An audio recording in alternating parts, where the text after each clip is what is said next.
안녕하세요. 세뇌탈출입니다. 지금 미국 중국 사이에 벌어지고 있는 첨단 기술 디지털 전쟁이 이제 거의 핵전쟁 수준으로 하루하루 숨가쁘게 격화되고 있습니다. 보는 사람이 다 오금이 떨릴 지경입니다. 한번 보시죠.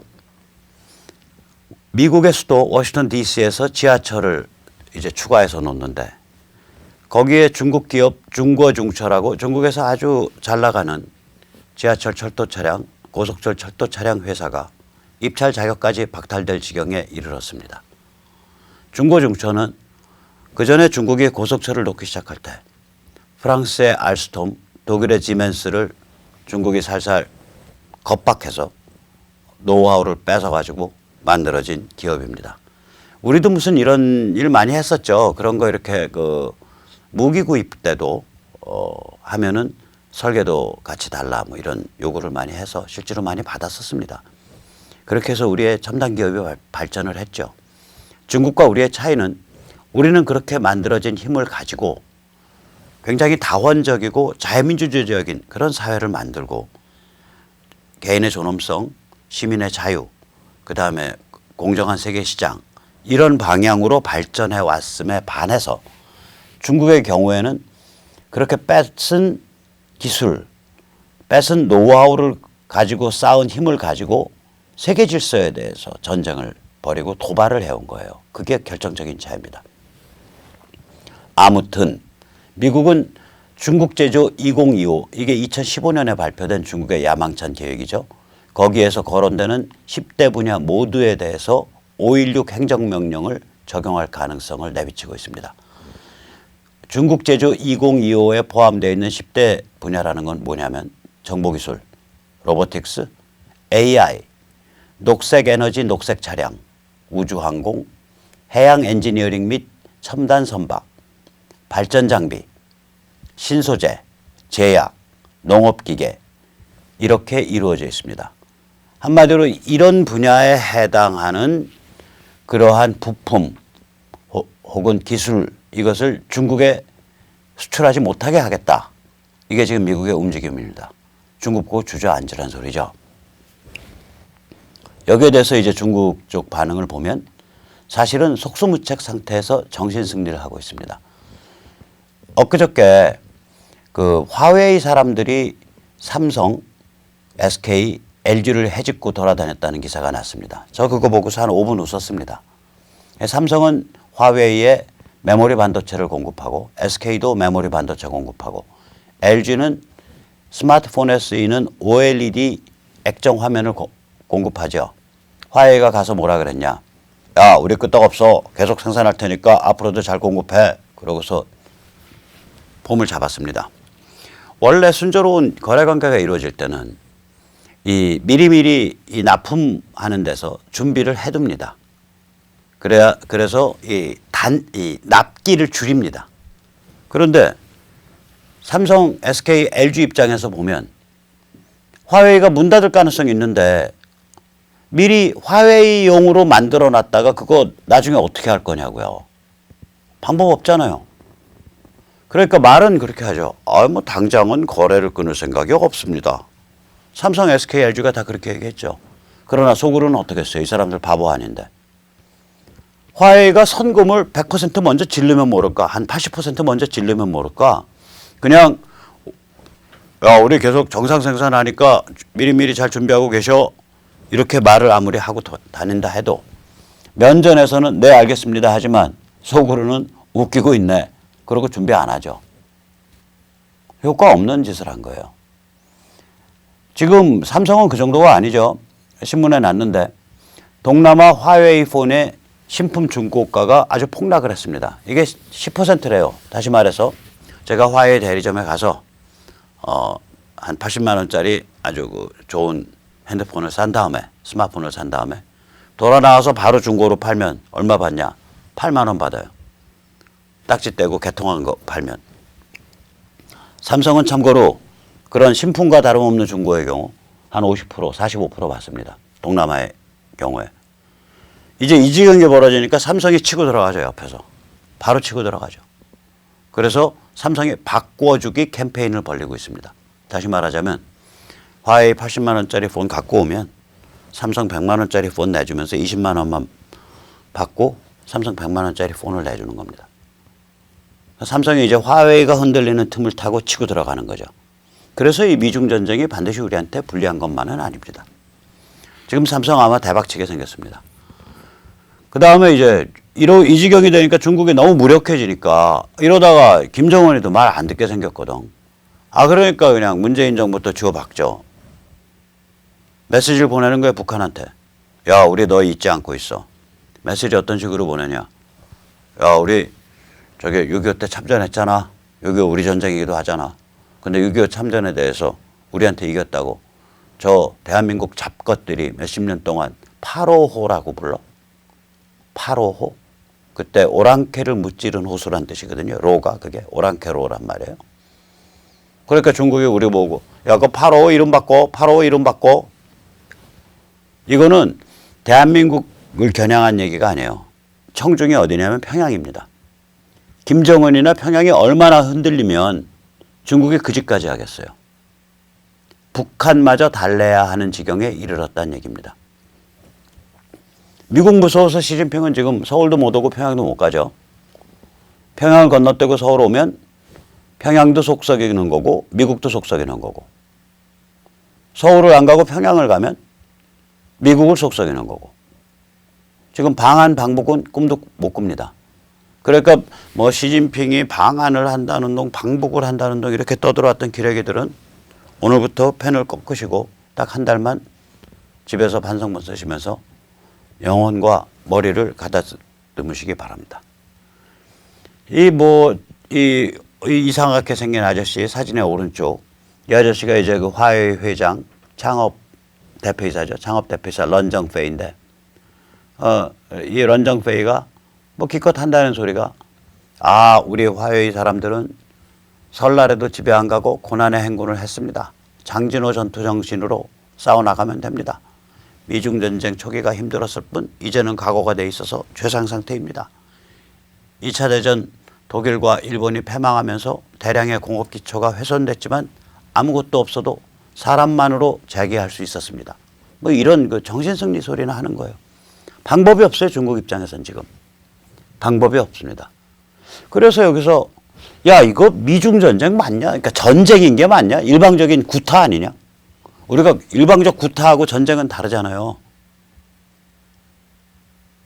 이거 거의 일방적 구타예요. 어떻게 보면. 이게 왜 그렇게 되냐면 구조가. 그 전에 미국과 소련이 대립했을 때는 1990년경까지죠. 기술, 경제권, 식량, 석유를 포함한 자원 이 일체가 완전히 분리된 세계였었어요. 소련이 주도하는 코메콘과 미국이 주도하는 관세 및 무역에 관한 일반 협정 체제 가트가 완전히 대립했다고요. 지금 지도에서 보신 그 빨간색 부분이 소련이 주도하는 코메콘 경제권, 코메콘 체제예요. 또 지도에서 그 대부분의 그 선진국을 다 포함하고 있고 오스트레일리아, 뉴질랜드, 그 다음에 저기 오면은 대한민국과 일본을 포함하고 있는 저기가 뭐냐면 관세 및 무역에 관한 일반 협정 체제 가트입니다. 저게 나중에 발달해서 WTO가 된 겁니다. 그러면 이렇게 돼서 이제 말하자면 완전히 달랐었거든요. 피를 안 섞었다고요. 둘 사이에 뭐 거의 교역이 없었어요. 그런데 미중 전쟁은 다르단 말이에요. 중국이 말하자면 세계 시장에 빨대를 꽂고 미국 시장에 빨대를 꽂고 자라나왔잖아요. 아니 세계 시장과 미국 시장에 빨대 꽂고 자라나온 놈이 그리고 거기서 다 기술 받은 놈이 자유민주주의와 공정시장과 개인 존엄성 즉 다시 말하면 세계 질서 자체를 적대시하는 전체주의 반동으로 갔단 말이에요. 그러니까 이걸 가만둘 수가 없는 지경에 이르는 거죠. 이게 2018년 10월입니다. 잘못 썼습니다. 2018년 10월 펜스 연설에서 고스란히 나타납니다. 펜스가 그때 뭐라 그랬냐. 우리는 중국이 자유와 공정시장과 개인 존엄성의 방향으로 이행할 것이라고 태평하게 낙관했었다. 물론 그렇게 희망했었다. 헤드 호프트예요. 그런데 중국이 그 방향으로 안 갔다. 그러니까 중국을 주저앉혀야 된다. 이 소리가 되는 거죠. 이 연설은 아마 앞으로 세계사에서 길이 남을 연설일 겁니다. 2018년 10월에 펜스 연설, 허슨 연구소에서 한 연설이죠. 헤리티지 설립자 퓨러가 한국에 왔었거든요. 몇 달 전에. 그때 퓨러가 한 말이 있어요. 미국의 입장은 펜스 연설에 잘 드러나 있다. 그렇게 말을 했습니다. 그래서 이건 아주 미국이 미중 전쟁을 어떤 관점에서 보고 있고 지금 어떠한 문제를 미국이 풀고자 하는지 너무너무 잘 정리한 연설입니다. 이 미중 디지털 첨단 기술 전쟁의 본질은 뭐냐면 이게 자유세계 체제에서 성장했단 말이에요, 중국이. 근데 자유세계 체제를 공격하는 거예요. 그러니까 즉 자유세계 체제에서 성장해서 자유세계 체제 속에서 플레이하는 놈이 공공연하게 중국 가면 천지사방에 그 플래카드 붙여 있잖아요. 자유민주주의는 우리의 적. 우리는 중국식 사회주의로 나간다. 그러니까 이 자유세계를 공격하는 그러한 전체주의 반동을 일으키고 있다고요. 근데 자유세계 속에서 성장한 거예요. 거기 최대의 승자라고요, 이게. 그래서 이게 이제 좀 살벌한 건데 예를 들면 지금 이 사진이 뭐냐면요. 이게 이 그림이 중국의 영아 사망률을 보여줍니다. 저 밝은 데는요. 뭐 1000분의 3 그러니까 1000명 태어나면 3명 정도 숨지는 1000분의 3 정도 상당히 양호한 영아 사망률이죠. 근데 저 어두운 데 가면 1000분의 73까지 가요. 티벳은 아이가 1000명이 태어나면 70명 넘게 죽어버려요. 그러니까 이게 같은 나라냐 이거지. 도시 대비 농촌의 영아 사망률 차이가 믹스해놓고 보면 2.2배. 해안 대비 내륙의 영아 사망률 차이가 2.1배. 만약에요. 호남의 영아 사망률이 영남의 영아 사망률보다 2배가 높다. 혹은 저 티벳과 여기처럼 한 20배가 높다. 이러면 우리나라는 혁명납니다. 못 참죠. 당연히 저래도 못 참아요.